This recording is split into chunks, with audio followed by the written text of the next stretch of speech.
Satellite को अगर हम डिस्क्राइब करें एक सिंगल सेंटेंस में, तो सैटेलाइट को हम कैसे डिफाइन कर सकते हैं? सैटेलाइट के बारे में जब भी हम बातें करते हैं तो हमारे दिमाग में आता है कि सैटेलाइट दो तरह की होती है। एक सैटेलाइट वो है जो आपकी नेचुरल है, जैसे मून आपका एक नेचुरल सैटेलाइट है। और अगर बात करें मैन मेड सैटेलाइट की या आर्टिफिशियल सैटेलाइट जो हमारे द्वारा बनाई गई है, जैसे इनसेट 1, इनसेट 2, आर्यभट्टा, तो इस तरह की सैटेलाइट है, उन्हें कहते हैं आर्टिफिशियल सैटेलाइट। तो सैटेलाइट चाहे मैनमेड हो या नेचुरल हो, वो सैटेलाइट किसी न किसी हेवनली बॉडीज के अराउंड रोटेट करती हैं। जैसे हमारी अर्थ के अराउंड मून एक सैटेलाइट है, वो रोटेट कर रहा है। कुछ सैटेलाइट हमने बनाई है, वो रोटेट कर रही है। तो सैटेलाइट क्या है? कुछ हेवनली बॉडीज है जो एक मोर हेवनली बॉडीज के अराउंड रोटेट करती है एक फिक्स ऑर्बिट के अंदर। क्लियर? तो सैटेलाइट जिस वेलोसिटी से किसी भी ऑर्बिट में रिवॉल्व कर रही है, that velocity is called orbital velocity. तो इस ऑर्बिटल वेलोसिटी की वैल्यू क्या होती है, ये हम कैलकुलेट करेंगे। तो ऑर्बिटल वेलोसिटी क्या है? The velocity with which a satellite revolve around the planet in a fix orbit. Planet suppose earth है, यानी अर्थ के अराउंड अगर कोई भी सैटेलाइट किसी ऑर्बिट में रिवॉल्व कर रहा है, तो जिस वेलोसिटी से वो रिवॉल्व कर रहा है, that velocity is called orbital velocity. तो सपोज ये आपके अर्थ है, इसका रेडियस है r, मास है m, और इसके अंदर कोई सैटेलाइट रिवॉल्व कर रहा है, राइट? और इसका जो रोटेशन है अर्थ के अराउंड जिस सर्कल में रोटेट कर रहा है, उसका रेडियस है r, और सर्कल से इसकी हाइट है h। तो आपका सैटेलाइट एक सर्कुलर पाथ में रोटेट कर रहा है या रिवॉल्व कर रहा है। तो कोई बॉडी अगर सर्कुलर पाथ में रोटेट करे तो उस पर एक सेल्फ एडजस्टिंग फोर्स लगती है, जिसे कहते हैं सेंट्रीपिटल फोर्स। तो सैटेलाइट के पर कौन सी फोर्स आएगी? Centripetal force. और सैटेलाइट और अर्थ के बीच में एक फोर्स और होगी, वो होगी ग्रेविटेशनल फोर्स। तो centripetal force equal to gravitational force. यहाँ से अपने पास v की वैल्यू क्या आ जाती है? Gmn by r in root. This is the value of orbital velocity. Clear? इसके बाद हम एक स्टैटिस्टिक्स और बात करेंगे इसकी सैटेलाइट की।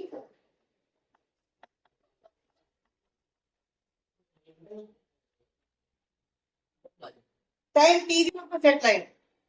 टाइम पीरियड क्या होता है भाई? Time taken completing one revolution, यानी एक रेवोल्यूशन के अंदर कितना टाइम सैटेलाइट लगाता है, that is called its time period. तो जब एक रेवोल्यूशन आपका सैटेलाइट बनाएगा तो उसका डिस्टेंस कितना हो जाएगा? Equal to circumference of the orbit, that is 2πr। और वेलोसिटी कौन सी आएगी? Orbital velocity. तो यहां पर आप वैल्यू पुट कीजिए v की, that is gm upon r in root. तो 1 अपॉन v हो जाएगा रूट ऑफ r अपॉन में gm। सार कौन में ले जाओ तो t की वैल्यू हो जाएगी 2π root of r cube by gm। This is the time period of a satellite.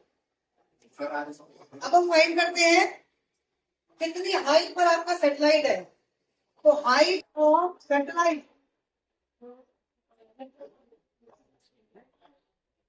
the height of satellite from the surface of earth is called altitude।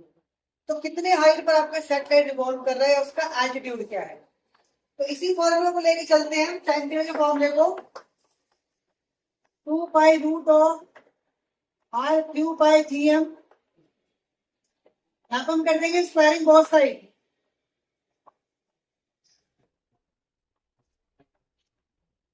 Squaring both side, तो t square 4π square R cube by G M. अब जो आपका altitude है H, वो कहां से आएगा? वो आपका आएगा स्मॉल आर से। स्मॉल आर को मिल सकते हैं कैपिटल आर प्लस में H.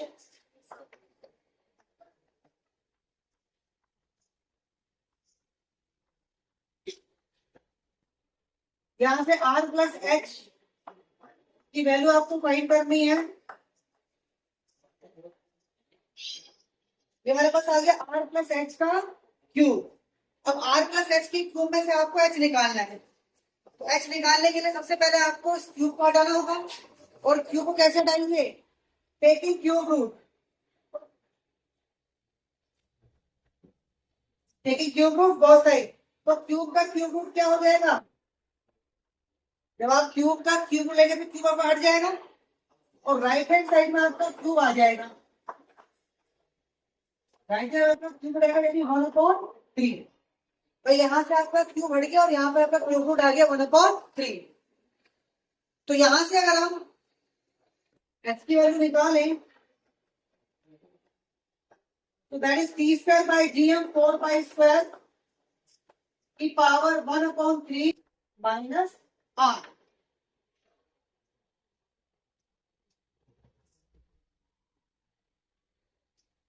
So h equal to t square gm divided by 4 pi square raised to the power 1/3 minus r. This is the altitude of a satellite. So discuss three characteristics of a satellite. First is orbital velocity, second one is time period, and third one is altitude. Clear? इसके बाद जो fourth property है वो हमारे पास है total energy of satellite.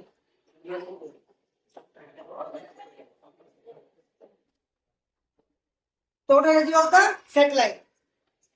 तो जब आपका सैटेलाइट किसी ऑर्बिट में रोटेट कर रहा है, रिवॉल्व कर रहा है, तो सैटेलाइट के पास दोनों एनर्जी है, पोटेंशियल और काइनेटिक। तो इसकी टोटल एनर्जी हो जाएगी इसकी पोटेंशियल एनर्जी प्लस इसकी काइनेटिक एनर्जी। और पोटेंशियल इसके पास कौन सी होगी? Gravitational potential energy. क्या फॉर्मूला होता है? Minus GMM by R. Kinetic energy half MV square. यहाँ पे आप ई की वैल्यू पुट कीजिए।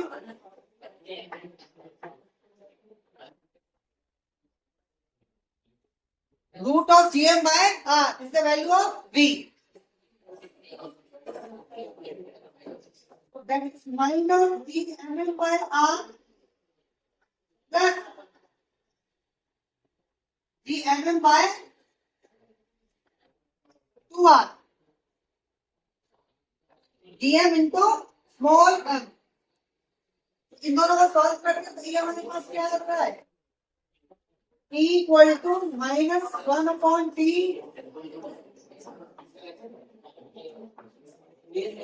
-1/Gmm by R।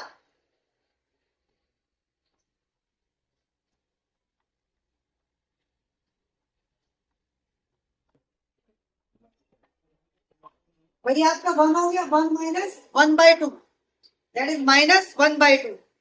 तो this is the total energy of the satellite. Negative आ रही है, नेगेटिव आ रही है, इसका मतलब कोई ना कोई सिग्निफिकेंट है।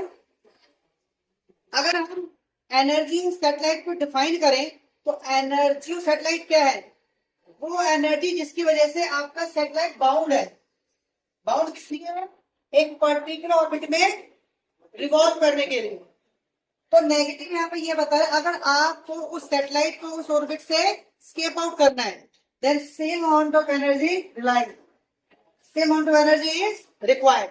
तो नेगेटिव का मतलब क्या है कि आपको सेम अमाउंट ऑफ एनर्जी चाहिए उसको उस ऑर्बिट से स्केप आउट करने के लिए। क्लियर?